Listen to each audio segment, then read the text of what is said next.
Convido os irmãos a abrirem suas Bíblias comigo em Atos, capítulo 1. A exposição hoje será apenas do verso 6 até o 8º verso. Atos, capítulo 1, versos 6, 7 e 8 serão os versos que serão expostos nesta noite. E assim diz, irmãos, a palavra do Senhor. Então, os que estavam reunidos lhe perguntaram: Senhor, será este o tempo em que restaures o reino a Israel? Respondeu-lhes: Não vos compete conhecer tempos ou épocas que o Pai reservou pela sua exclusiva autoridade, mas recebereis poder ao descer sobre vós o Espírito Santo, e sereis minhas testemunhas, tanto em Jerusalém como em toda a Judéia e Samaria e até aos confins da terra. Amém. Podem se assentar, irmãos. Vamos orar ao Senhor.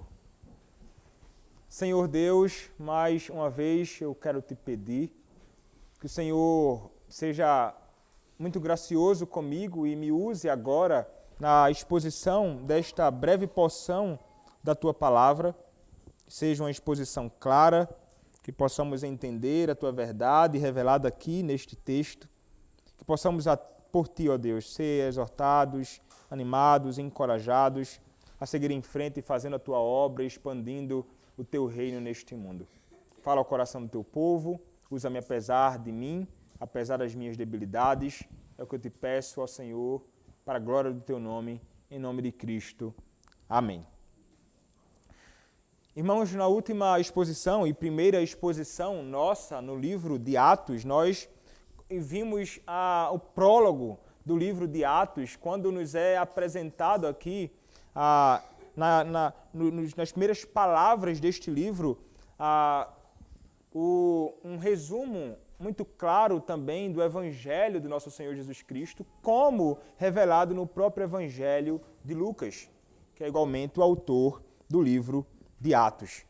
E ele então vai falar acerca deste Evangelho, falando e resumidamente acerca da obra bendita do nosso Senhor Jesus Cristo, falando acerca da ressurreição do nosso Senhor Jesus Cristo, que é central na Escritura, como é também aqui no Evangelho de Atos, e será um grande, será o que será propagado, pregado pelo próprio povo de Deus no livro de Atos, acerca da ressurreição do nosso Senhor e Salvador Jesus Cristo. Eles seriam testemunhas e testemunhariam acerca disto, e também apresentando-nos a verdade de que este Senhor Jesus Cristo ele foi assunto aos céus. E nós sabemos, e até foi mencionado na última exposição, que o livro de Atos vai nos apresentar com muita beleza a continuação da obra do nosso Senhor Jesus Cristo pela operação do Espírito através dos seus apóstolos ou através da sua própria igreja. E Cristo, então, se fazendo presente pelo seu Espírito ali, fazendo, então, a sua obra avançar grandemente no meio do povo, naqueles dias do primeiro século, como também nos nossos dias, certamente hoje. É o mesmo Espírito de Cristo que opera e é o mesmo Senhor que continua fazendo a sua obra avançar. E nós vimos que uma promessa foi dada ali. O Senhor Jesus Cristo, ele comendo com seus discípulos, ele vai se voltar para eles em alguma ocasião e ele vai dizer para eles que eles não deveriam se afastar de Jerusalém. Eles deveriam permanecer em Jerusalém. Porque ele vai dizer que algo tem de vir sobre eles. E o verso 5 nos diz isto. Porque João, na verdade, ele está falando aqui sobre João Batista, batizou com água. Ele era alguém que administrava apenas um elemento externo, que é a própria água. Ele pregava o batismo de arrependimento, né? Ele chamava os homens ao arrependimento, mas viria alguém que não batizaria com água, mas batizaria com o próprio Espírito. Ele batizaria com o próprio Espírito. E ele vai dizer, essa é a promessa do Pai, é também promessa minha, e esse Espírito vai vir sobre vocês. Não muito tempo depois destes dias. Então o Espírito haveria de cair sobre toda a carne. Nós lemos o texto hoje em Atos capítulo 2, o Espírito Santo de Deus descendo então ali naquela ocasião.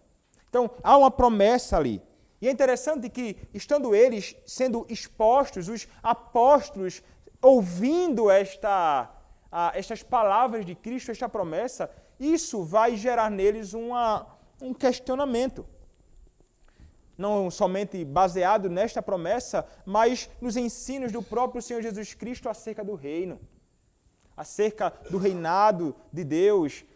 Então, eles vão começar a pensar e vai então surgir uma pergunta que não é a pergunta de um, é a pergunta de todos. É como se fosse a pergunta mais importante para os apóstolos do Senhor Jesus Cristo naquele momento, e eles conjuntamente têm esta dúvida e perguntam ao próprio Senhor naquele momento. Como vai dizer alguns estudiosos, tratava-se de uma pergunta que não deveria ser feita. Cristo já havia falado acerca destas coisas. Mas eles fazem uma pergunta indevida, inapropriada naquele momento, mas era uma pergunta importante para eles. E uma pergunta, irmãos, sincera. Eles perguntam sinceramente o que vai ser dito aqui. O verso 6 nos diz: então, os que estavam reunidos, os apóstolos, lhe perguntaram ao próprio Senhor Jesus Cristo: Senhor, será este o tempo em que restaures o reino a Israel? Quando ele vai falar sobre a promessa do Espírito, eles vão dizer: será este, nesta ocasião, em que o Espírito vier sobre os homens, é neste momento que haverá a restauração do reino a Israel? Então eles fazem uma pergunta, irmãos, sincera, ao seu próprio Senhor. Eles confiavam em Cristo. E veja, eles vão chamar Cristo de Senhor.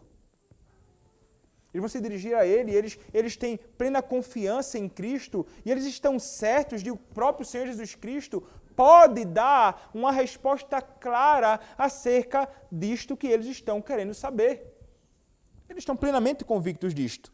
Mas por que, irmãos, eu mencionei que trata-se de uma pergunta indevida e que mostra problemas reais na concepção, na ideia destes apóstolos acerca do que seria então o reino? Eles têm um problema com equívoco quanto ao tempo, e é uma pergunta vai envolver tempo. A pergunta vai envolver a própria natureza do reino. A pergunta vai envolver a extensão deste reino.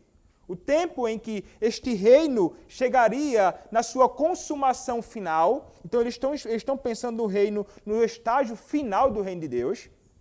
Então, há uma questão relacionada ao tempo da restauração do reino, há uma questão relacionada à natureza do reino, e há, de fato, uma questão relacionada à extensão do reino de Deus naquele momento. E isto vai envolver realmente problemas na ideia deles acerca do que isto, então, significa, né? O que o Senhor quer dizer por reino.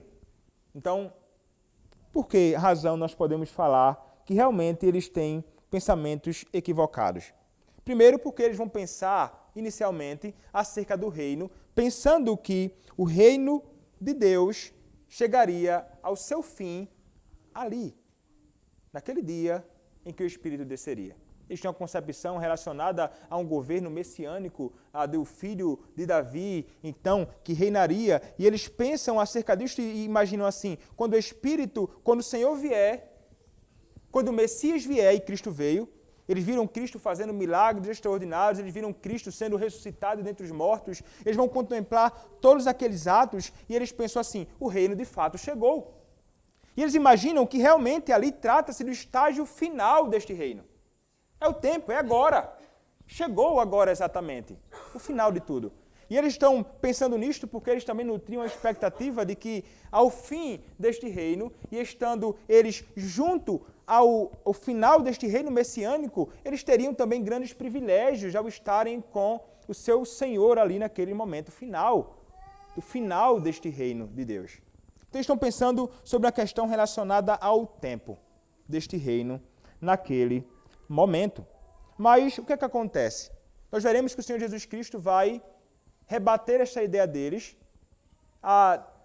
desconsiderando essa questão da restauração do reino, e vai começar a falar sobre a questão do tempo com eles também, dizendo a eles com muita clareza algo que não compete a eles.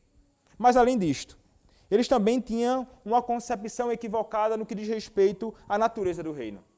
Eles pensavam que este reino de Deus era um reino meramente físico. Que esse reino de Deus era um reino meramente terreno, somente. Porque eles estavam, irmãos, ainda sob a opressão dos romanos, que estavam subjugando eles naqueles dias. Então, eles estavam grandemente interessados em serem libertos da opressão romana. E então, esse reino físico, literal, messiânico, deveria ser estabelecido ali, diante deles. Então, esta era a expectativa nutrida não somente pelos apóstolos naquele momento, mas também pelo povo de Deus, pelo Israel de Deus. Eles nutriam essa expectativa ali. Nós veremos, o Senhor Jesus Cristo vai desconsiderar isto. Isto não faz o menor sentido. O reino que ele está falando não é um reino físico ou terreno. E a outra questão equivocada deles nesta pergunta é quanto à extensão do reino. E nós veremos aqui que Cristo também vai dizer que vocês estão equivocados quanto à extensão. Não se limita a Israel. Porque eles vão falar quando vai acontecer a restauração, a restituição do reino a Israel. Então estão pensando numa questão limitada, num povo somente, numa região específica. Eles não pensam em nada além de Israel, mas limitado ao próprio Israel. E o Senhor Jesus Cristo vai começar respondendo então ao questionamento deles, dizendo o seguinte a estes homens. E veja, Cristo ele vai responder nesta pergunta, ou nesta resposta de Cristo, algum tipo de repreensão para eles, mas a orientação também a estes homens naquele momento. E ele vai dizer, o texto diz no verso 7º, respondeu-lhes, não vos compete conhecer tempos ou épocas que o Pai reservou pela sua exclusiva autoridade. Ele vai então, irmãos, corrigir o equívoco desses homens. Ele vai corrigir a curiosidade indevida desses homens. Porque o que está acontecendo aqui, irmãos, é uma curiosidade que não deveria existir por parte deles. Eles estão interessados em algo que o Senhor não quis revelar. É como o que é nos dito em Deuteronômio capítulo 29, verso 29. As coisas encobertas pertencem a Deus, as reveladas a nós e aos nossos filhos. Há coisas que ao homem não foi dado saber ou conhecer. Então ele vai dizer simplesmente a eles, olha, não interessa a vocês. É o tipo de coisa que para vocês não vai ser revelado. Não há a menor possibilidade de vocês compreenderem isto. É como se esses discípulos agissem como algumas crianças em alguns momentos, quando o pai ele está tratando sobre assuntos que são por demais grandes e importantes e que eles não têm o menor cabimento de ficar sabendo daquilo. Então o menino vai querer saber, o pai diz assim, não interessa a você. É algo que vai muito além das suas questões. Você não pode se envolver com tais coisas. Não cabe a você tentar entender tais coisas. O pai, então, muitas vezes repreende o filho assim. Cristo vai dizer a eles, não compete. Não é para vocês ficarem sabendo. E é interessante isto, porque Cristo ele entende. Eles estão pensando no estágio final do reino de Deus, do retorno do Senhor, do estabelecimento do Senhor, então, na sua vinda final. Ele, então, quando nós olhamos para a Escritura Sagrada, ele já havia dito isso para os seus discípulos. Ele havia falado, inclusive, no sermão escatológico, né, ou no sermão profético, que nem o Filho do Homem saberia quando isso haveria de acontecer. Ele vai nos dizer, se você olhar comigo, expus aqui esse texto, Marcos capítulo 13, verso de número 32, a Escritura vai nos dizer, Marcos capítulo 13, verso 32, ele vai dizer assim, mas a respeito daquele dia ou hora, ninguém sabe, nem os anjos nos céus, nem o Filho, senão o Pai. Então, é muito interessante. Cristo já havia repreendido eles e já havia instruído eles. Olha, vocês não devem ficar preocupados com isto, porque ninguém sabe Como é que vai acontecer, então, o retorno do Senhor Jesus Cristo? Então, quando nós comparamos Marcos com o Evangelho de Mateus, nos é dito, de fato, ele virá como um ladrão. Vai ser como nos dias de Noé, as pessoas se dando em casamento, as coisas acontecendo normalmente, então virá o Senhor em juízo para julgar toda a terra. Mas nós não sabemos em que ocasião isto vai acontecer. Então, ele está dizendo, vocês não têm assento neste conselho e neste conhecimento que só pertence exclusivamente a Deus, o Pai, que é nosso Pai. É interessante, porque ele não vai dizer assim, Deus, o meu Pai. Ele vai dizer a Deus, o Pai. Ele é o Pai dele, é o Pai dos discípulos, mas não pertence a eles entender essas coisas. Então, isso é interessante, porque, irmãos, a curiosidade que bate no coração dos discípulos naquela ocasião é uma curiosidade que bate no nosso coração em muitos momentos. Mas, infelizmente, muitos se envolvem nesse tipo de discurso, ou nesse tipo de pensamento acerca do dia final, do retorno final do Senhor Jesus Cristo, e tentam até determinar uma data. Isso aconteceu muito no passado. Vai vir em tal dia. Eles ficam tentando olhar os sinais do céu, eles ficam tentando acontecer, a lua ficou vermelha, aconteceu não sei o que lá, então eles pensam, o Senhor vai voltar, está voltando agora. Então, uma data, geralmente é errada. Todos aqueles que tentaram datar a volta de Cristo erraram. Cristo não voltou. Nós estamos até hoje, agora, na expectativa do retorno do nosso Senhor Jesus Cristo. Mas muitos tentam e muitas pessoas caem na conversa desses homens, na conversa fiada, feia, estranha. A Escritura com tanta clareza nos adverte isto. O que a Escritura vai nos dizer?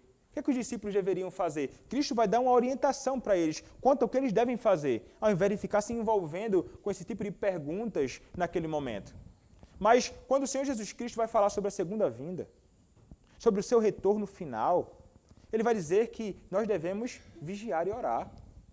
Ele vai dizer, sabe o que vocês devem fazer na sua caminhada? Ao invés de vocês ficarem imaginando, se questionando, perguntando sobre uma série de coisas, vivam piedosamente. Vivam no santo temor a Deus. Vigiem, orem, atentem para os mandamentos do Senhor, procurem viver segundo a sua verdade. E é exatamente assim que nós devemos caminhar. Nós não podemos ficar tentando ter acesso àquilo que Deus não nos revelou. Cabe a nós fazer aquilo que Ele prescreve na sua palavra, enquanto estamos aguardando a sua segunda vinda.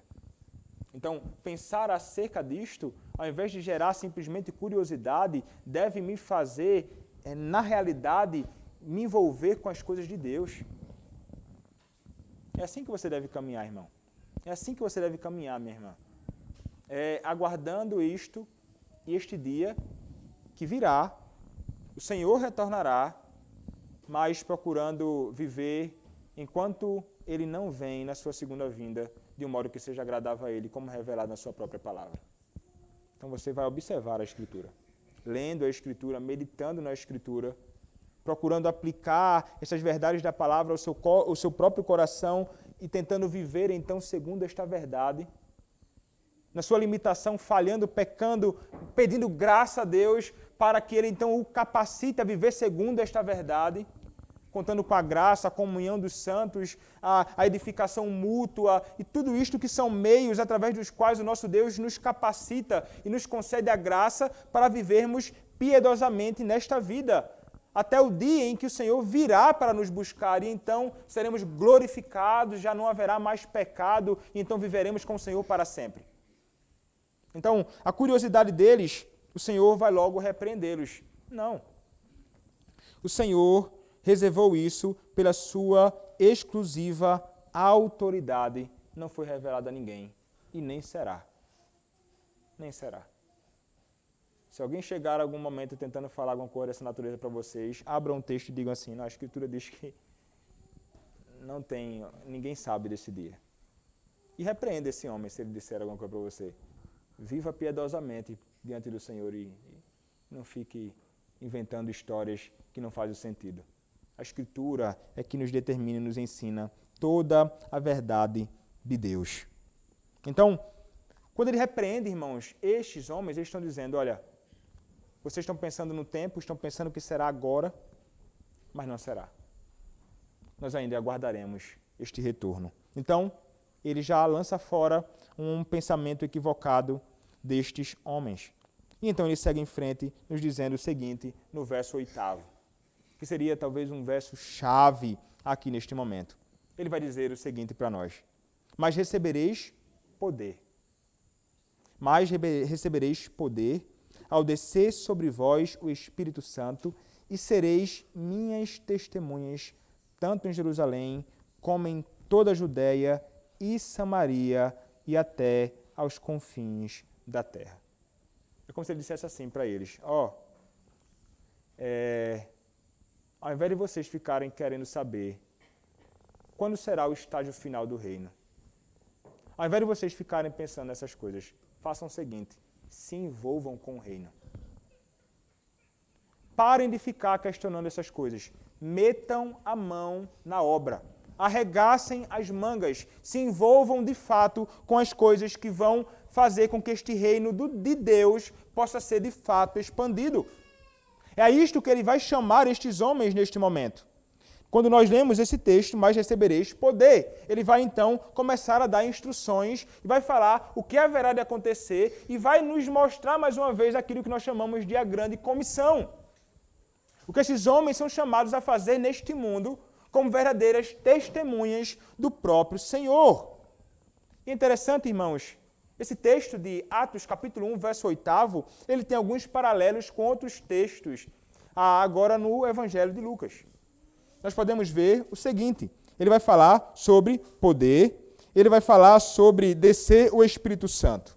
E é interessante, porque nós olhamos, por exemplo, para Lucas capítulo 1, verso 35. Lucas capítulo 1, verso de número 35. E a palavra nos diz assim. Veja só.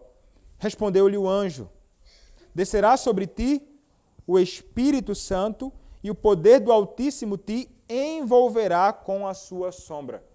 A ideia de descer o Espírito, poder do Altíssimo. Mas um outro texto, ainda em Lucas, seria o texto de Lucas, capítulo 24, verso de número 49.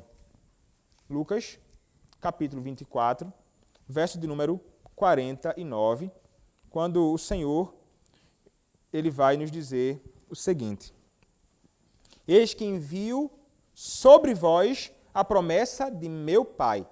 Permanecei, pois, na cidade, até que do alto sejais revestidos de poder. Então, ele vai, esse último capítulo de Lucas, capítulo 24, ele tem um resumo muito interessante ali nesses primeiros 14 versos do livro de Atos, do primeiro capítulo. E aqui há um paralelo também com este texto e com o que é dito anteriormente sobre a questão do Espírito Santo vir sobre eles e que eles deveriam aguardar em Jerusalém até que isto aconteceria. E é interessante, irmãos, que quando nós olhamos para esses textos, no próprio Novo Testamento, há também, além de uma relação com esses textos do Novo Testamento, há uma relação e uma mesma linguagem profética com o que é dito no Antigo Testamento, no livro do profeta Isaías. Se você olhar para o que nos diz o profeta Isaías, em Isaías capítulo 32, verso 15, a Escritura vai nos dizer o seguinte. Só para vocês entenderem, no capítulo 32 de Isaías, ele vai falar sobre a restauração de Israel.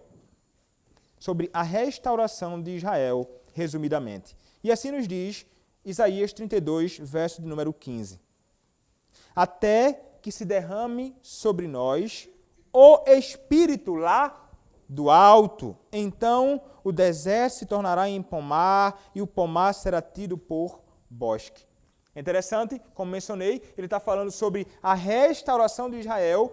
E é interessante que esse texto vai nos falar que a restauração de Israel vai além de uma questão apenas física. Envolve frutos, envolve uma questão espiritual, frutos espirituais. Se você continuar lendo o texto, Isaías 32, a partir do verso 15, ele vai dizer: então o deserto se tornará em pomar, e o pomar será tido por bosque. O juízo habitará no deserto, e a justiça morará no pomar. O efeito da justiça será paz, e o fruto da justiça, repouso e segurança para sempre. O o meu povo habitará em moradas de paz, em moradas bem seguras e em lugares quietos e tranquilos. Então, essa questão do Espírito descer, do Espírito vir do alto, trazendo então a um envolvimento em uma questão realmente espiritual sobre o próprio povo. E aqui ele vai começar a nos apresentar a realidade da natureza deste reino. Quando ele vai falar com os seus discípulos. Os discípulos imaginavam que tratava-se de um reino físico terreno. Mas ele vai dizer, o meu reino, na realidade, é o reino espiritual. Vai vir sobre vocês poder. Um poder que virá do próprio Espírito. Então, mais uma vez, irmãos, o Senhor Jesus Cristo, lançar por terra o equívoco destes homens. Não é terreno. O meu reino é um reino que é espiritual. Recebereis poder. E é interessante quando ele vai falar poder. E em que ocasião eles vão receber poder? Quando descer sobre eles o Espírito Santo. Então, o Espírito Santo daria o poder para quê? Para que eles fossem testemunhas. O Espírito Santo será aquele que haveria de capacitar para que eles pudessem ser propagadores capacitados pelo próprio Espírito para falar sobre toda a verdade de Deus, para falar sobre o reino de Deus, para testemunhar deste reino de Deus em todo lugar em que eles se envolvessem, em todos os lugares que eles passassem. Então, esse reino espiritual é o reino que nós veremos, ele se estenderá grandemente, e para que estes homens possam se envolver neste reino e serem testemunhas, eles carecem do Espírito. Então, isso significa, irmãos, que não há possibilidade de nós, que somos chamados a nos engajarmos no reino de Deus, sem o Espírito. É dele que precisamos. Aqueles que não possuem o Espírito de Deus não serão capazes de seguir em frente com a obra do Evangelho de Cristo. O estabelecimento do reino de Cristo neste mundo. Nós somos falhos e fracos e precisamos ser revestidos do poder do Espírito Santo de fato. Sem ele, irmãos, a nossa obra de fato será falha. Não vai ter frutos. Se não tivermos o Espírito de Cristo conosco, é melhor que não saiamos para fazer.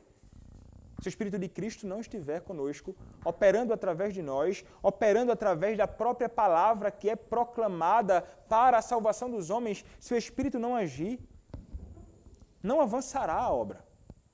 Precisamos, de fato, então, do Espírito, precisamos pedir mais do Espírito Santo de Deus em nós, para que possamos seguir fazendo a obra. E isto, eu penso, na questão do ministro do Evangelho, do pastor, chamado a pregar a palavra autoritativamente, no poder do Espírito Santo, com intrepidez e ousadia, mas vocês todos crentes, em abrir a boca e falar acerca de Cristo. Vocês precisam do Espírito. Não pensem que com a força do seu próprio braço você vai conseguir fazer qualquer tipo de obra.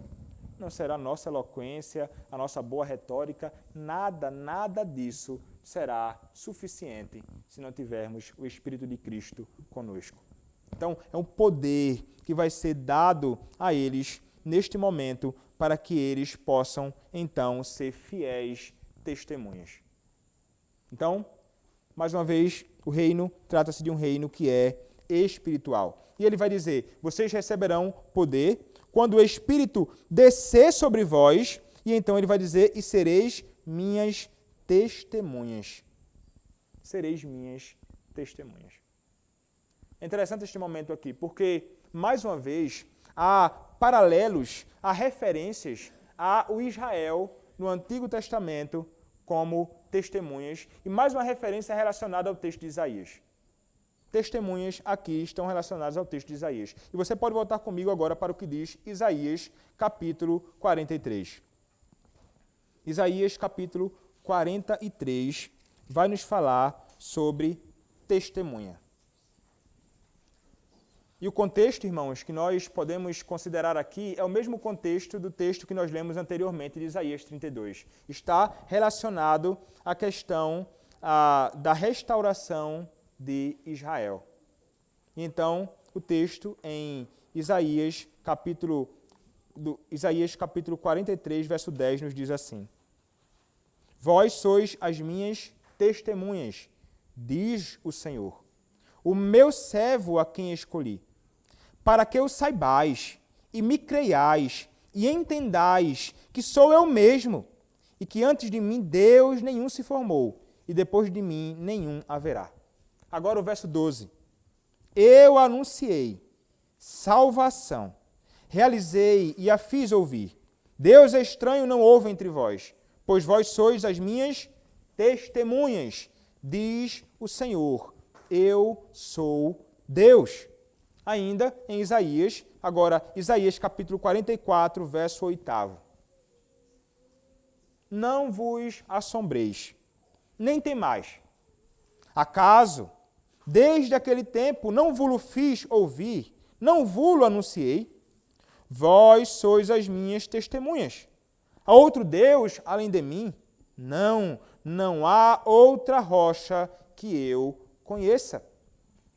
E, mais uma vez, também o contexto apresentado aqui neste livro, ou nesta passagem de Isaías, capítulo 44, é do derramamento do Espírito Santo.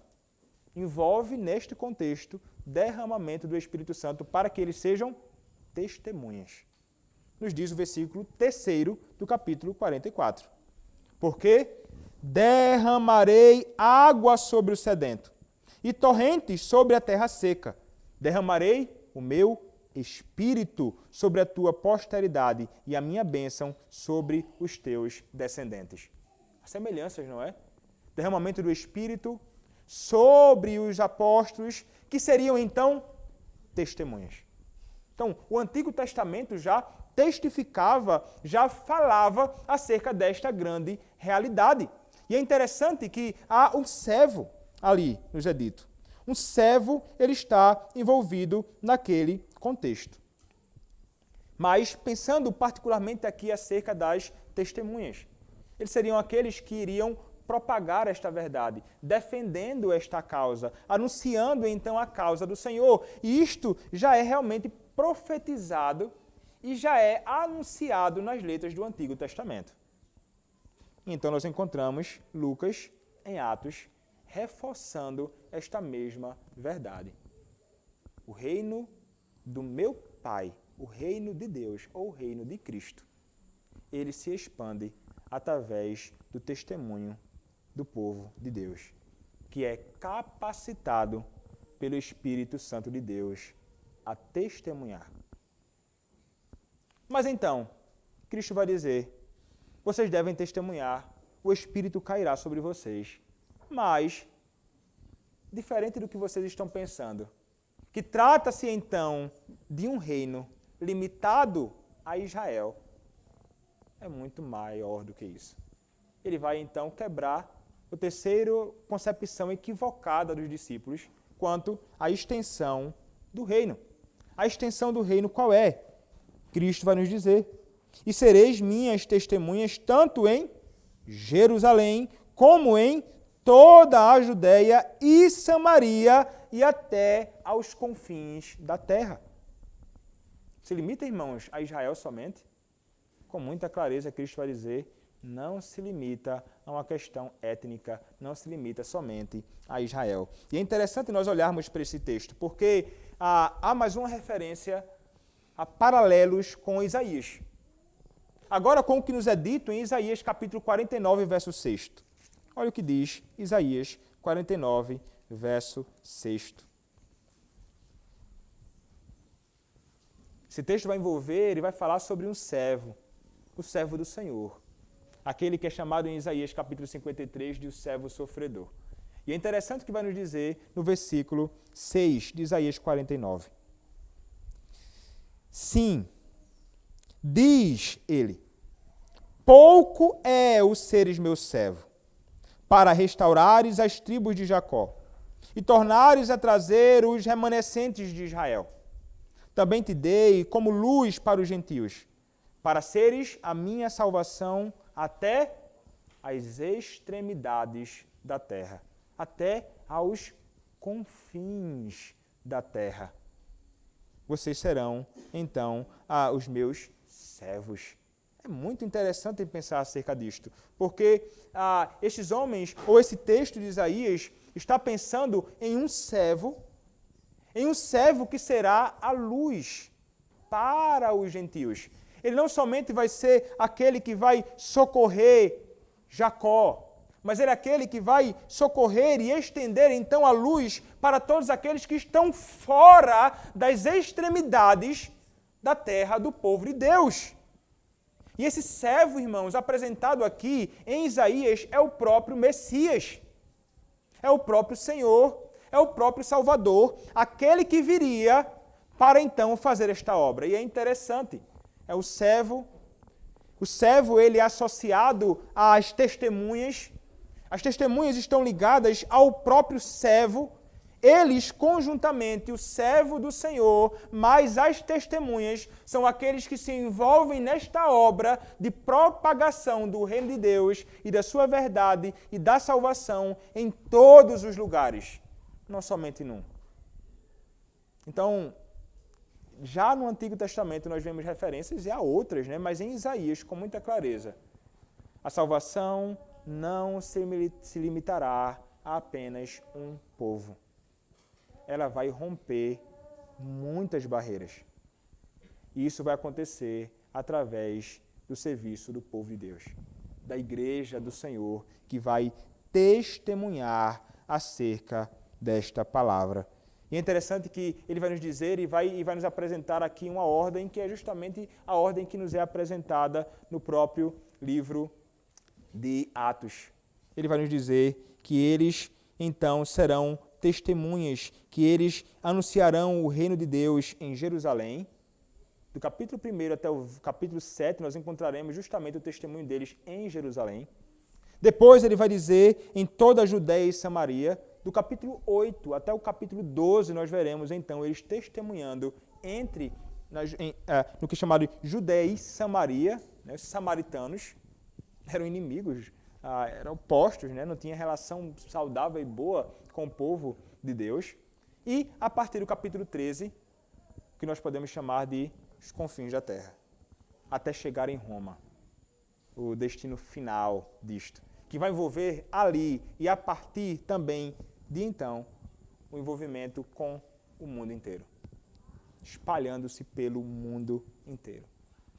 Irmãos, esta é a obra de Deus que Ele vai entregar como um dever e uma responsabilidade da Igreja de Cristo, no poder do Espírito, propagar esta verdade diante dos homens.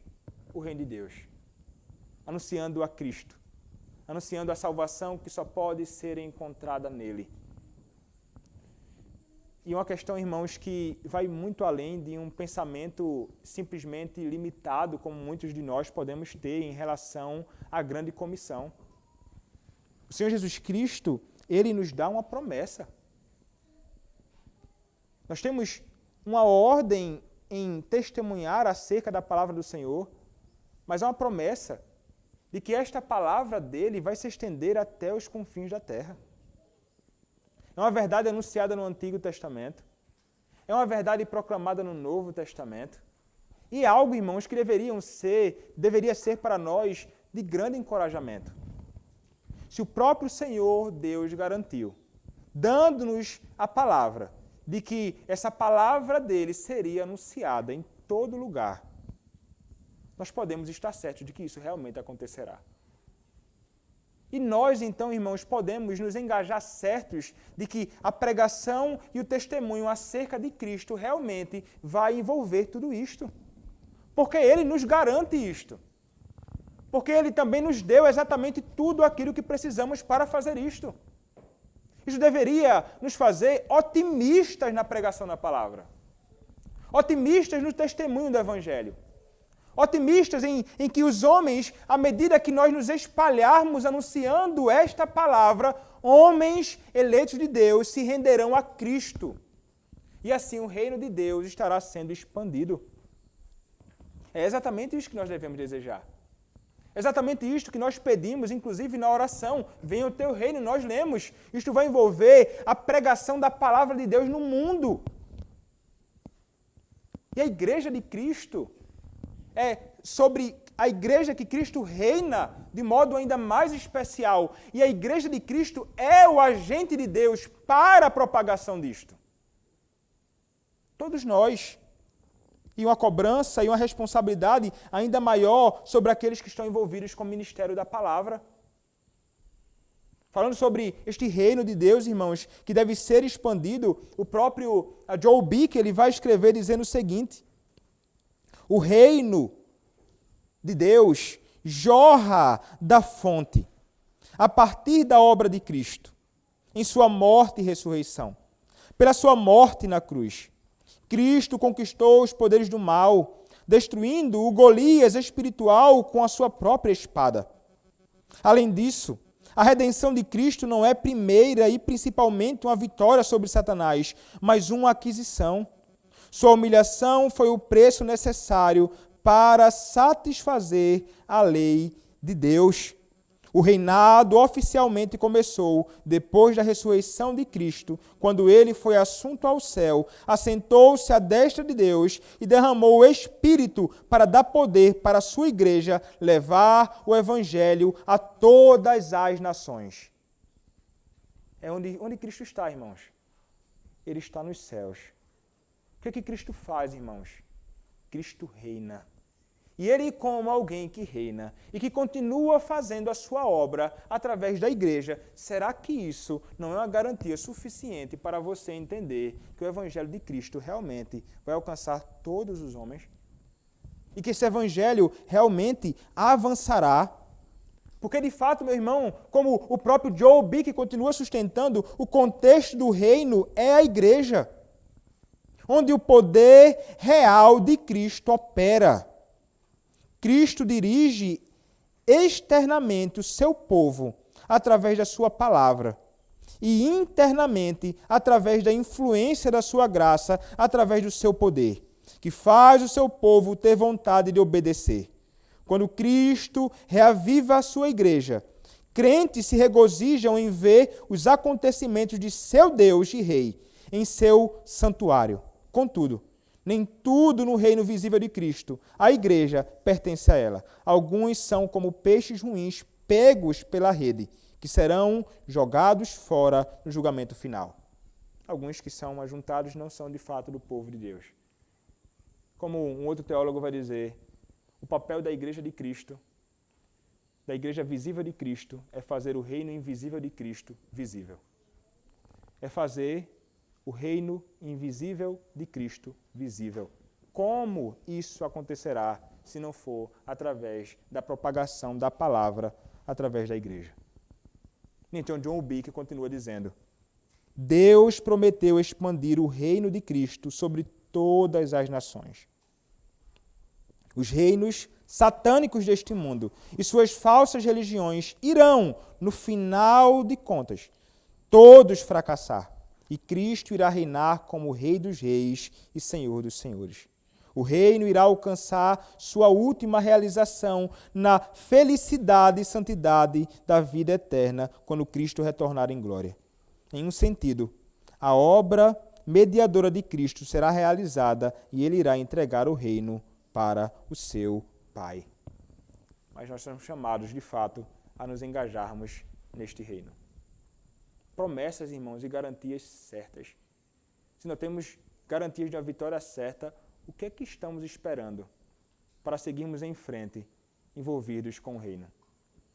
Ele não quer, irmãos, que fiquemos envolvidos com questões secundárias, pontos que não são importantes, ou tentando cogitar, ou pensar, ou refletir sobre coisas que não estão sobre para nós conhecermos, que estão escondidas de nós.